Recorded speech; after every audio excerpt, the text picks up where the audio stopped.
Hello दोस्तों, स्वागत है आप सभी का हमारे यूट्यूब चैनल में। दोस्तों, जैसे कि आप लोगों को पता होगा कि झारखंड एसएससी का एग्जाम डेट आ चुका है और आप लोग के पास बहुत ही कम समय बचा हुआ है। इसी संदर्भ में हमारी टीम ने एक प्रयास किया है आप लोगों के लिए, जिसमें पेपर 3 की तैयारी आपको हमारी चैनल पर कराई जाएगी।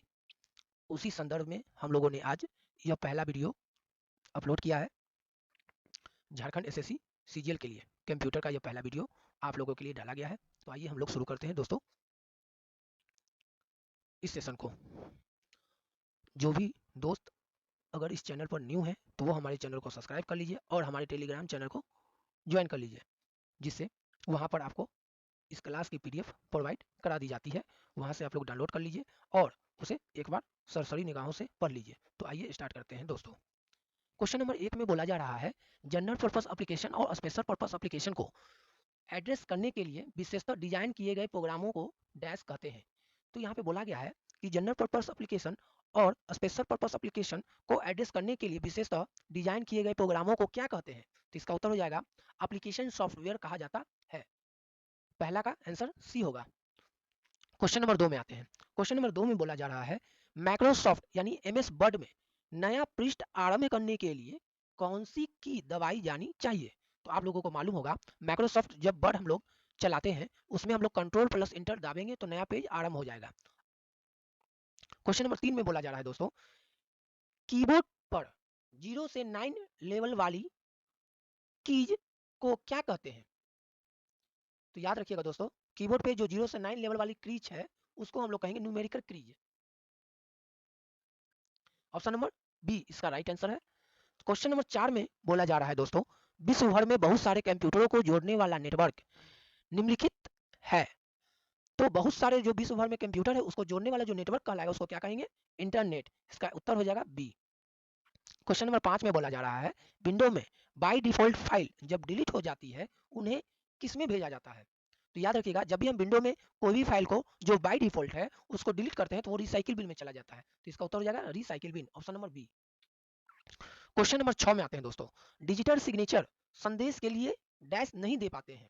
तो याद रखिएगा, डिजिटल सिग्नेचर जो है संदेश के लिए कॉन्फिडेंशियलिटी नहीं दे पाते हैं, क्योंकि आप लोगों को मालूम होगा दोस्तों, डिजिटल सिग्नेचर का दुरुपयोग भारत में बहुत ज़्यादा ही है। जैसे आप डॉक्यूमेंट को सत्यापित कर सकते हैं डिजिटल सिग्नेचर के माध्यम से, एक जाली दस्तावेज बना सकते हैं। तो ये सब कारण हम कह सकते हैं कि डिजिटल सिग्नेचर संदेश के लिए कॉन्फिडेंशियलिटी नहीं दे पाते हैं। क्वेश्चन नंबर 7 में आते हैं, ई कॉमर्स में ई निम्नलिखित में से किसके लिए आता है। तो याद रखिएगा, ई जो आता है ई कॉमर्स में, ई जो है इलेक्ट्रॉनिक के लिए प्रयोग किया जाता है। क्वेश्चन नंबर 8 में देखते हैं दोस्तों, कंप्यूटर के माध्यम से मुद्रा के अंतरण की प्रक्रिया को क्या कहते हैं। तो याद रखिएगा, ईएफटी कहते हैं। क्या कहेंगे, ईएफटी कहा जाता है। अब ईएफटी का फुल फॉर्म होता क्या है। तो याद रखना आपको, इलेक्ट्रॉनिक फंड ट्रांसफर कहते हैं। ईएफटी का मतलब हो गया electronic funds transfer. Question number 9 में आते हैं, कहा जा रहा है किसकी सहायता से इलेक्ट्रॉनिक माध्यम से व्यापार किया जाता है। तो इसका उत्तर क्या हो जाएगा, ई कॉमर्स। ई कॉमर्स के माध्यम से, यह एक इलेक्ट्रॉनिक माध्यम है जिसके तहत हम लोग व्यापार कर सकते हैं। उत्तर हो जाएगा बी। क्वेश्चन नंबर 10 में बोला जा रहा है, ग्राहक व व्यापारी के बीच ई कॉमर्स का माध्यम है। तो इसका उत्तर क्या हो जाएगा, इंटरनेट है। क्योंकि मान लेते हैं अगर हम ग्राहक हैं और हमारे सामने वाला व्यक्ति व्यापारी है, तो हम लोग अगर ई कॉमर्स के माध्यम से व्यापार कर रहे हैं तो इसके लिए हमें क्या चाहिए, इंटरनेट चाहिए। तभी हम इलेक्ट्रॉनिक कॉमर्स के माध्यम से हम लोग व्यापार कर सकते हैं। क्वेश्चन नंबर 11, WATS का पूर्ण नाम क्या है। तो याद रखिएगा, जो WATS है इसका फुल फॉर्म होता है वाइड एरिया टेलीफोन सर्विस। तो ऑप्शन नंबर ए इसका राइट आंसर हो जाएगा, वाइड एरिया टेलीफोन सर्विस।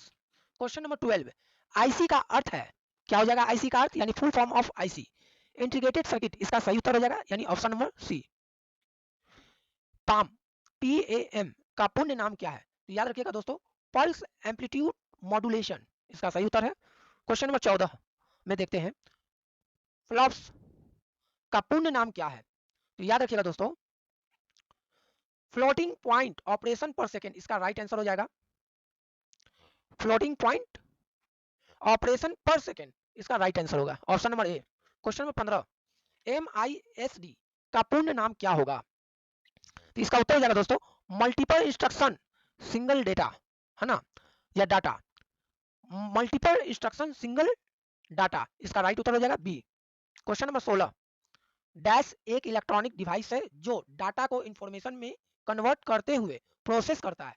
कहा जा रहा है ऐसा कौन सा इलेक्ट्रॉनिक डिवाइस है जो डाटा को इंफॉर्मेशन में क्या करता है, कन्वर्ट करता है, ये बोला जा रहा है। तो याद रखिएगा प्रोसेसर, जो कंप्यूटर में प्रोसेसर होता है ना, यही क्या करता है, डाटा को इंफॉर्मेशन में परिवर्तित कर देता है।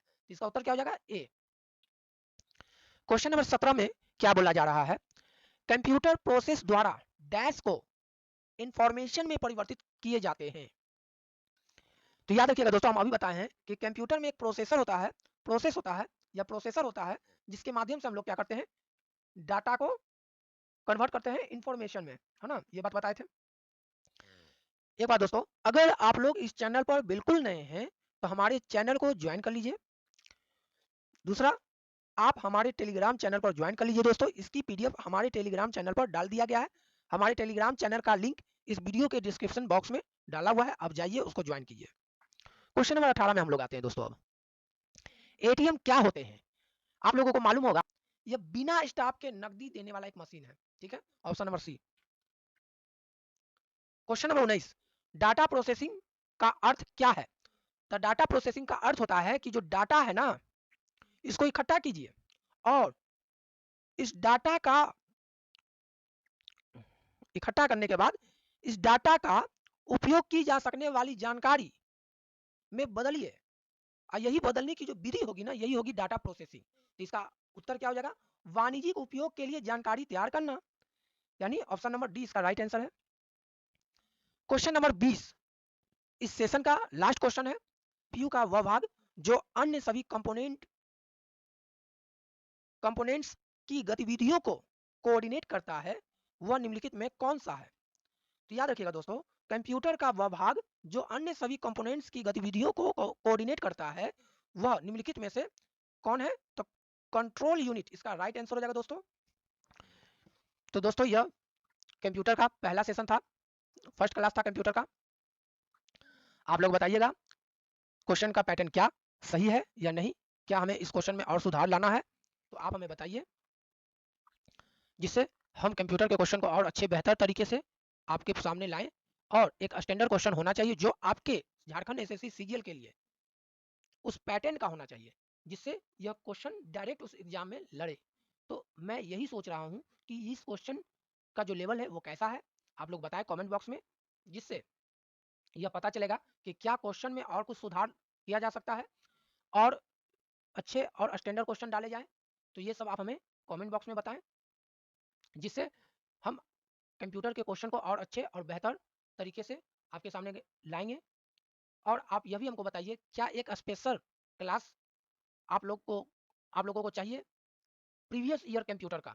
उसमें टोटल क्वेश्चन हम आपको बता देंगे एक ही वीडियो में। लंबी वो वीडियो लंबी रहेगी, लेकिन टोटल अभी तक जितने भी एग्जाम हुए हैं 2012 से लेके अभी तक झारखंड में, झारखंड एसएससी के द्वारा, तो वो सभी क्वेश्चन कंप्यूटर का हम एक ही वीडियो में आपको बता देंगे और विथ व्याख्या के साथ। आप बताइएगा तो हम उस पर वीडियो बना देंगे। जो भी लोग नए हैं तो हमारे चैनल को सब्सक्राइब कर लीजिए और टेलीग्राम चैनल को ज्वाइन कर लीजिए, वहीं पर आपको इस क्लास की पीडीएफ मिलेगी।